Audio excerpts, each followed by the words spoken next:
Hello everyone, welcome to Guidely. कैसे हैं आप सब? आई होप आप लोग अच्छे होंगे। एग्जाम्स की प्रिपरेशन काफी बढ़िया तरीके से चल रही होगी एंड आई होप आज आप लोगों के आईआईएफएस का पेपर काफी ज्यादा अच्छा भी गया होगा। तो आप लोग जरूर कमेंट सेक्शन में बताइएगा कि आप लोगों के एग्जाम्स कैसे जा रहे हैं। आज फर्स्ट डे था, आई होप आप लोगों का अच्छा गया होगा।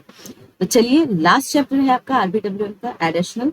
आपका चैप्टर नंबर 30 है, वैल्यूएशन ऑफ रियल प्रॉपर्टी। इसके बस एक दो कॉन्सेप्ट है, उसको हम यहाँ पर फटाफट से कवर कर लेते हैं। तो पहला यहाँ पर क्वेश्चन है डिप्रिशिएशन रिगार्डिंग। तो डिप्रिशिएशन क्या होता है? तो डिप्रिशिएशन का मतलब होता है कि over a period of time जब आप अपने बिल्डिंग की वैल्यू, जो आपकी बिल्डिंग होती है, डिक्रीज होने लगती है, और ये जो रिडक्शन होता है ना वैल्यू में, उसी को डिप्रिशिएशन कहते हैं। तो जैसे जैसे आपकी प्रॉपर्टी बिल्डिंग ओल्ड होती जाती है, वैसे वैसे आप देखोगे कि वो अपनी वैल्यू को डिक्रीज करता चला जाता है। और रीजन क्या होता है डिक्रीज होने का, उसके वैल्यू का? तो आप देखोगे because of the wear and tear, means regular use reduce कर देता है वैल्यू को। क्लाइमेट कंडीशन, यानी कि मान लीजिए बारिश हो रही है, ठीक है, बहुत ज्यादा धूप है, गर्मी है, बहुत ज्यादा कोल्ड है, तो ये सब क्या करता है, वीक कर देता है आपकी बिल्डिंग के स्ट्रक्चर को। या पुअर स्ट्रक्चर और वर्कमैनशिप की वजह से bad material leads to a faster damage. अब देखोगे पुअर स्ट्रक्चर की वजह से भी आपका डिप्रिशिएशन होता है, बिल्डिंग की वैल्यू जैसे जैसे पुरानी होती रहती है डिक्रीज होती रहती है। ऑब्सलीन होने की वजह से अब आप देखोगे कि जिस तरीके से न्यू टेक्नोलॉजी आई है, तो बहुत सारे बिल्डिंग्स होते हैं जिसमें लिफ्ट्स वगैरह होती है, मॉड्यूलर किचन वगैरह होते हैं। लेकिन अगर आप इन सारी चीजों का इस्तेमाल नहीं कर रहे हैं तो आपकी जो बिल्डिंग होती है उसकी वैल्यू डिक्रीज हो जाती है। अगर आज भी आप पुरानी चीजों का इस्तेमाल कर रहे हो, यानी कि सीढ़ियां है, स्टेयर्स से लोग जा रहे हैं, कोई भी टेक्नोलॉजी नहीं है, कोई भी मॉड्यूलर किचन नहीं है, ओल्ड इलेक्ट्रिकल वायरिंग्स है, तो इसकी वजह से भी वैल्यू डिक्रीज होती है। अब दो तरीके के मेथड से यहाँ पर डिप्रिशिएशन को कैलकुलेट किया जाता है। तो पहला जिसको हम बोलते हैं स्ट्रेट लाइन मेथड, एंड दूसरा होता है जिसको हम रिटन डाउन वैल्यू मेथड बोलते हैं। तो स्ट्रेट लाइन मेथड में क्या देखने को आपको मिलता है कि इसमें जो डिप्रिशिएशन की वैल्यू होती है एवरी ईयर इक्वल ही होती है। इसको निकालते कैसे, इसका फॉर्मूला? तो आप देखिए यहाँ पर जो एनुअल डिप्रिशिएशन अगर बैंक को निकालना होता है, तो जो भी कॉस्ट होता है ओरिजिनल कॉस्ट, उसमें से सैल्वेज वैल्यू को माइनस किया जाता है, यानी कि value at the end of the life of the building, ठीक है, divided by life of building. उससे हम जब यहाँ पर कैलकुलेट करते हैं तो हमारा डिप्रिशिएशन वैल्यू निकल के आता है। अब जैसे मान लीजिए एग्जांपल से लीजिए कि कोई बैंक है जिसने एक कॉमर्शियल बिल्डिंग को फाइनेंस किया है, कॉमर्शियल बिल्डिंग है जिसका वर्थ 50 लाख, 50 लाख का है। इस बिल्डिंग की लाइफ जो है 50 साल की है, और इस बिल्डिंग की जो सैलवेज वैल्यू इसकी कितनी है, 5 लाख। तो अब इसका डिप्रिशिएशन, एनुअल डिप्रिशिएशन निकालना है, तो कैसे निकलेगा? Annual depreciation is equals to original cost which is 50 lakh minus salvage value which is 5 lakh divided by life of building. तो कितने साल का है, कितने साल लाइफ है बिल्डिंग का? 50 ईयर्स का है। जब आप इसको कैलकुलेट करेंगे तो अप्रोक्स यहाँ पर 90K आएगा, ठीक है, 90,000। तो 90,000 बैंक ने यहाँ पर कैलकुलेट किया डिप्रिशिएशन 90,000 पर ईयर। और इस डिप्रिशिएशन वैल्यू का इस्तेमाल किया जाता है एडजस्ट करने के लिए लोन वैल्यू को ओवर अ टाइम, ठीक है। तो इसलिए आप देखोगे कि बैंक स्ट्रेट लाइन मेथड का इस्तेमाल करती है। दूसरा होता है रिटन डाउन वैल्यू मेथड। अब इसमें जो डिप्रिशिएशन होता है ना, एवरी ईयर रिड्यूस होता रहता है। तो स्टार्टिंग में आप देखोगे इनिशियली इसका हायर डिप्रिशिएशन होता है, धीरे धीरे वो लो होता चला जाता है। तो इसका आप इस्तेमाल करते हो फैक्ट्रीज के लिए, इंडस्ट्रीज वगैरह के लिए। इसका क्या फॉर्मूला होता है? तो इसका फॉर्मूला होता है जो भी आपकी ओरिजिनल कॉस्ट होती है into 1 minus depreciation rate percent, और इस पे आपका पावर होता है लाइफ ऑफ द बिल्डिंग। तो कैसे निकालेंगे यहाँ पे? अब एक फैक्ट्री है जिसने बैंक से लोन लिया है, ठीक है, 10 लाख रुपए का एक फैक्ट्री ने बैंक से लोन लिया है, जिसका डिप्रिशिएशन रेट है 10% पर ईयर, एंड 2 साल के लिए लिया हुआ है। तो कैसे यहाँ पर आप रिटन डाउन वैल्यू कैसे निकालेंगे इसका? तो जो भी ओरिजिनल कॉस्ट है यानी 10 लाख रुपए multiply by 1 minus depreciation rate, आपका 10% है यानी कि 0.10, पावर एन है तो पावर एन लाइफ ईयर्स के है, कितने साल के लिए आपने लिया है? 2 साल के लिए लिया है। तो अब आप इसको कैलकुलेट कर लो, ठीक है।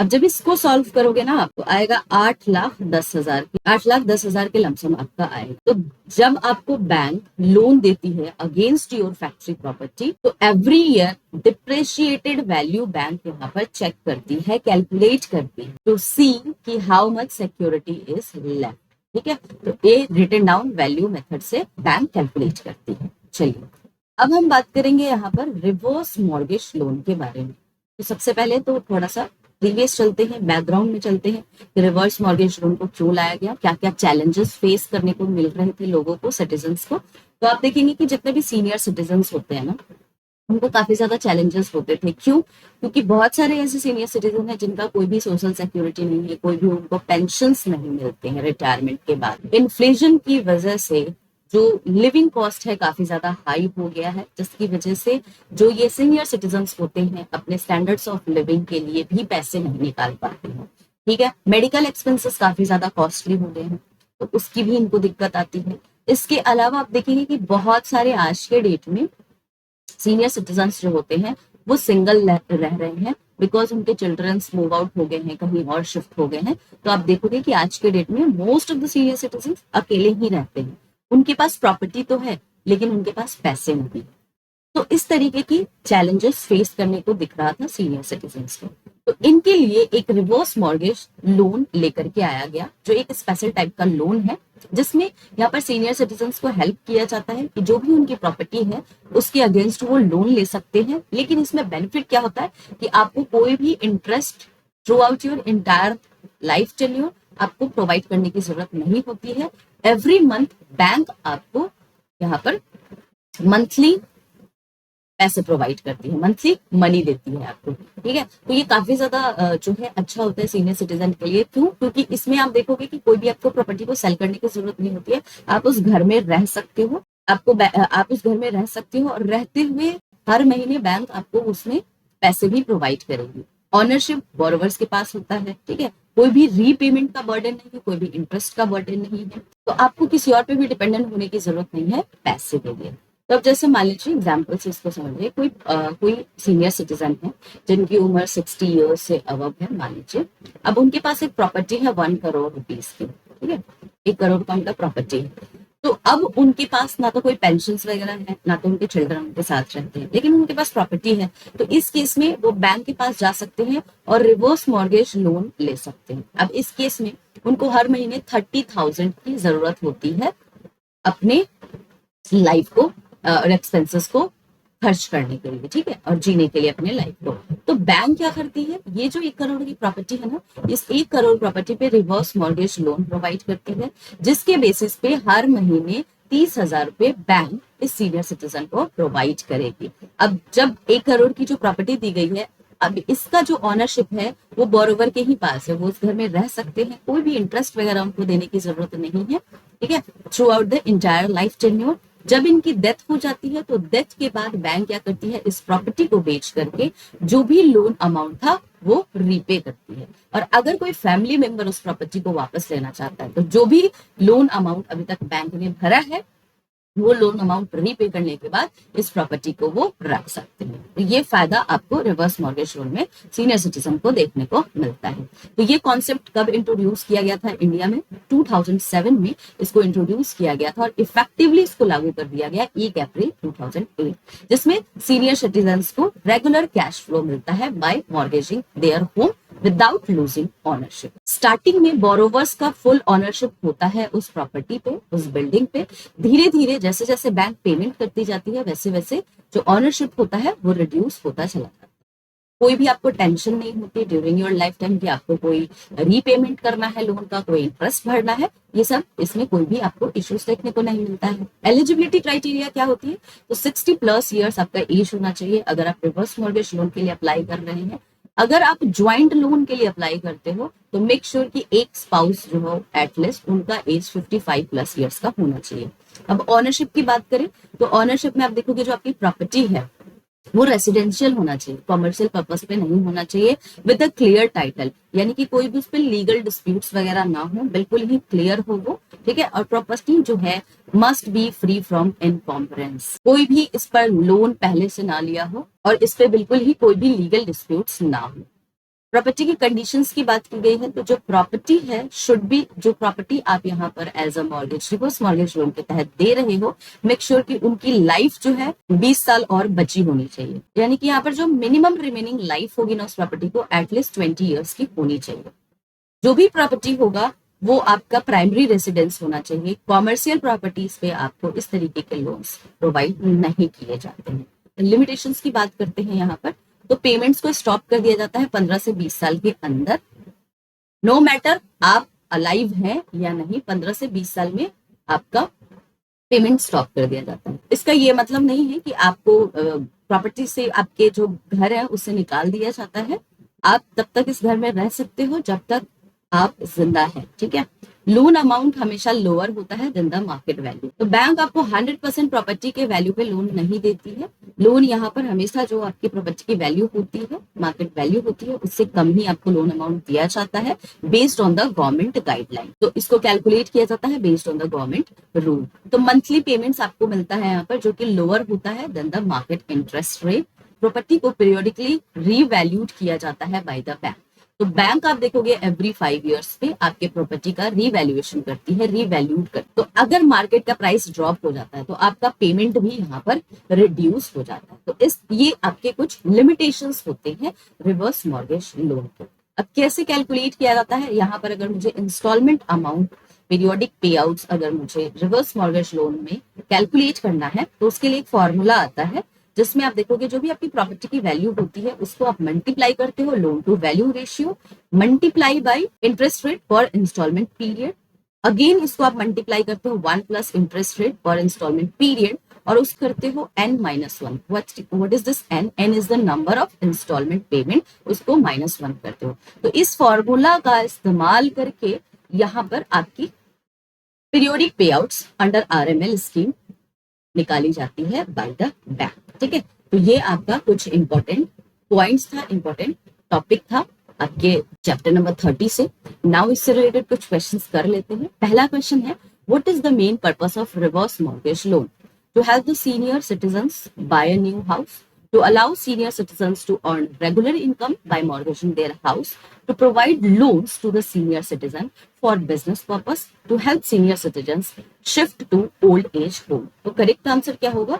यहाँ पर अलाउ किया जाता है सीनियर सिटीजन को रेगुलर इनकम अर्न करने के लिए बाय मॉर्गेजिंग देयर हाउस। तो option B is the correct answer. Next है, what is the maximum period for which payments can be made under RML? तो कौन सा कितना मैक्सिमम पीरियड होता है जिसके लिए आपको यहाँ पर RML में पेमेंट्स किया जाता है? 10 ईयर्स, 15 ईयर्स, 20 ईयर्स या लाइफ टाइम। तो करेक्ट आंसर क्या हो जाएगा यहाँ पे?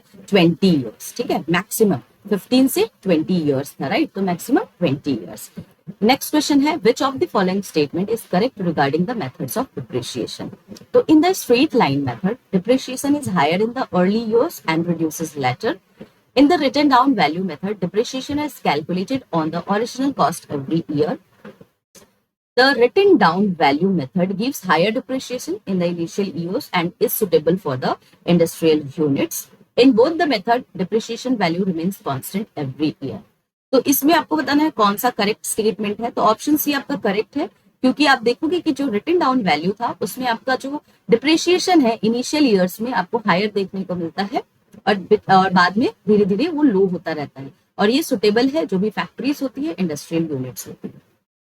स्ट्रेट लाइन मेथड्स में आपने देखा था कि जो डिप्रिशिएशन की वैल्यू होती है एवरी ईयर आपको सेम देखने को मिलती है। तो यहां पर option C correct answer. Which of this is not a cause of depreciation? तो कौन सा इसमें से कॉज नहीं है? वियर एंड टियर बिल्कुल है, क्लाइमेट कंडीशंस हैं, अप्रिशिएशन नहीं है, पुअर वर्कमैनशिप बिल्कुल है। तो option C is the correct answer. Next question पे चलते हैं, which method gives equal depreciations every year? अभी जस्ट बताया मैंने, रिटन डाउन वैल्यू मेथड नहीं, रिड्यूसिंग बैलेंस मेथड नहीं, स्ट्रेट लाइन मेथड या एक्सेलरेटेड मेथड। करेक्ट आंसर क्या हो जाएगा यहाँ पे? Straight line method is the correct answer. Option C is your correct answer. तो ये आपके कुछ इंपॉर्टेंट कॉन्सेप्ट से रिलेटेड एमसीक्यूज थे। अपार्ट फ्रॉम दैट मैं आपको बता दूं कि हमारा टेलीग्राम चैनल भी है, तो आप इससे फटाफट से जुड़ जाइए ताकि सारे के सारे पीडीएफ आपको फ्री में मिल जाया करें। इसके अलावा मेरे एमसीक्यूज के सीरीज चल रहे हैं गाइस, टिल चैप्टर नंबर 27 तक के सारे एमसीक्यूज कवर हो चुके हैं। जिनको भी देखना है आप देख सकते हैं। और कॉन्सेप्ट वीडियो की अगर मैं बात करूं तो टिल चैप्टर नंबर 30 तक आज सारा कंप्लीट हो गया है। तो आपका प्लेलिस्ट बना हुआ है, जाइए जाकर के एग्जाम्स की प्रिपरेशन करिए। आने वाले टाइम में मैराथन सेशन आने वाले हैं, सारे शेड्यूल हो चुके हैं आप लोगों के लिए। तो फटाफट से आप लोग सब्सक्राइब कर लीजिए चैनल को ताकि आपको टाइमली चीजों की नोटिफिकेशंस मिले। और आपका जो पेपर है 18 मई को, तो उससे पहले आप सब्सक्राइब कर लो सो दैट जितने भी सीरीज आएंगे एमसीक्यूज के उसमें आप पार्टिसिपेट कर सको और अच्छे मार्क्स से जैब एग्जाम्स को क्लियर कर सको। कोई भी डाउट होता है रिगार्डिंग एनीथिंग आप कॉल भी कर सकते हो। अपार्ट फ्रॉम दैट आप मुझे कमेंट सेक्शंस में बता भी सकते हो, कोई भी डाउट हो रहा है रिगार्डिंग जैब एग्जाम्स, कोई भी सब्जेक्ट रिलेटेड प्रॉब्लम हो रही है, तो फीडबैक आपको देना है तो आप कमेंट सेक्शंस में दे सकते हैं। एंड आप लोग जब एग्जाम देने जाते हैं तो मेक श्योर करें कि एग्जाम देने के बाद अगर आपने गाइडली से पढ़ाई की है जैब की, तो जरूर आप बताएं कि आपको हेल्प हुआ है कि नहीं हमारे कंटेंट से, और किस तरीके का क्वेश्चन आया था, ये सारी चीजें भी आप हमें जरूर बताएं। तो चलिए मिलते हैं अब हम लोग नेक्स्ट वीडियो में नेक्स्ट टॉपिक के साथ।